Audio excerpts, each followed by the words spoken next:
Here is what the Peking People's Daily has to say commenting on Mao's famous maxim.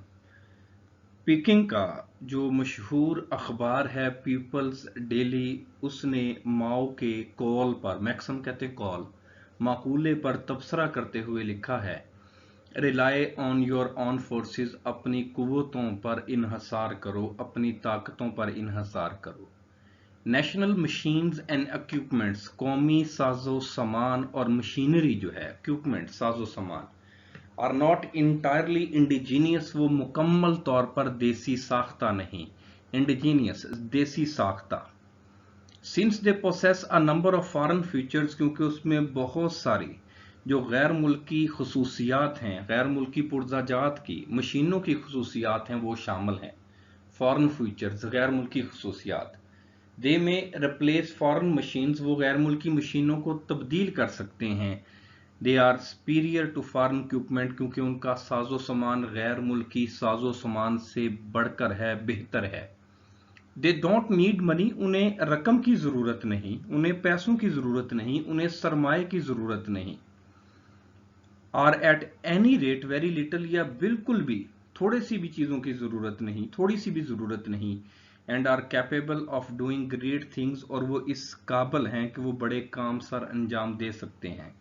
وہ بتاتا ہے کہ ماؤ کا جو مشہور کال تھا اس کے بارے میں پیکنگز ڈیلی جو اخبار تھا، پیپلز ڈیلی، اس نے تبصرہ کرتے ہوئے لکھا تھا کہ اپنی قوتوں پر انحصار کرو، یعنی کہ اپنی جو چیزیں ہیں، اپنی جو برآمدات ہیں، آپ کی جو پیدا کی ہوئی چیزیں ہیں ان پر انحصار کرو، اپنے ملک کی بنی ہوئی چیزوں کو ترجیح دو۔ تو کہتا ہے کہ وہاں پر قومی مشینری اور ان کے پرزہ جات جو ہیں وہ مکمل طور پر دیسی ساختہ نہیں ہیں، ایسا نہیں ہے کہ وہ بالکل لوکل قسم کے ہیں، ان میں غیر ملکی خصوصیات شامل ہیں، یعنی کہ غیر ملکی مشینوں کے مقابلے میں ان کی مشینیں جو ہیں وہ بہت اچھی ہیں۔ وہ جب چاہیں اگر کہیں کو غیر ملکی مشینیں لگی بھی ہوئی ہیں تو وہ اپنی مشینوں سے ان کو تبدیل کر سکتے ہیں، کیونکہ ان کی مشینیں جو ہیں وہ ایک تو سستی ہیں، جو چائنا کے لوگ بناتے ہیں، جو ساز و سامان کے لیے بناتے ہیں، ایک تو سستی ہیں، اور دوسرا ان پر کوئی بہت زیادہ خرچہ نہیں ہوتا، ان پر کوئی بہت زیادہ سرمایہ کاری نہیں ہوتی۔ اور وہ کہتا ہے کہ وہ اس قابل ہیں کہ جب چاہیں ان غیر ملکی مشینوں کو تبدیل کر دیں اور اس سے بہت بڑے نتائج حاصل کریں، مراد ہے کہ بہت زیادہ پیداوار حاصل کر سکتے ہیں۔ انہوں نے خود اس قسم کی مشینیں جو ہیں وہ ڈیولپ کر لی ہیں۔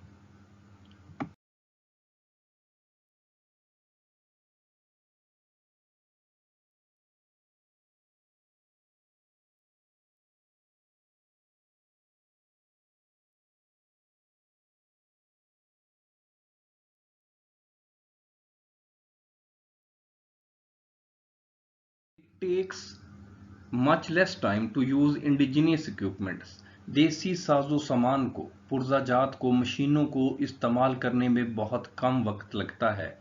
which when not available، جو کبھی میسر نہ ہوں، can be promptly prepared، ان کو فوری طور پر تیار کیا جا سکتا ہے۔ انڈیجینئس اکوپمنٹ جو دیسی ساختہ مشینیں ہیں، جو خود تیار کی گئی مشینیں ہیں، can provide bigger faster better and cheaper results، وہ بڑے، تیز، بہتر اور سستے نتائج دے سکتی ہے۔ finally it can stimulate the revolutionary spirit of the masses، یہ عوام کا جو انقلابی جذبہ ہے اس کو بیدار کر سکتی ہے، اس کو تیز کر سکتی ہے۔ and with this revolutionary spirit، اور اس انقلابی جذبے کے ساتھ، all the difficulties can be overcome، ان تمام مشکلات پر قابو پایا جا سکتا ہے۔ وہ بتاتا ہے کہ اگر کسی قسم کی کوئی مشینیں دستیاب نہ ہوں، ملک کے اندر کسی چیز کی ضرورت پڑ جائے تو اس کی مشینیں دستیاب نہ ہوں، تو انہوں نے اس قسم کے اکوپمنٹ بنایا ہوا ہے، اس طرح کا ساز و سامان بنایا ہوا ہے کہ وہ جب چاہیں جس طرح کی چاہیں مشینیں تیار کر سکتے ہیں۔ ان کے پاس اس طرح کا ساز و سامان ہے، اس طرح کی انہوں نے ڈیزائننگ کی ہوئی ہے۔ پھر وہ کہتا ہے کہ جو ان کا اپنا بنایا ہوا دیسی ساختہ سامان ہے، ان کی اپنی بنائی ہوئی جو مشینیں ہیں، وہ غیر ملکی مشینوں کے مقابلے میں وہ زیادہ اچھے، تیز اور سستے نتائج دے سکتی ہیں، کیونکہ غیر ملکی مشینیں جو ہیں ان کے اوپر کاسٹ جو ہے، چیزیں بنانے کی کاسٹ جو ہے، لاگت زیادہ آتی ہے، لیکن چائنا کے اندر جو مشینیں بنائی جاتی ہیں ان کے رزلٹس جو ہیں وہ بہتر ہوتے ہیں غیر ملکی مشینوں سے۔ اور وہ کہتا ہے کہ ایک عوام کے اندر انقلابی جذبہ بھی پیدا ہوتا ہے کہ یہ ہمارے ملک کی بنی ہوئی مشینیں ہیں، ہم ان کو استعمال کریں، بجائے اس کے کہ غیر ملکی مشینوں کو وہ لوگ خریدیں۔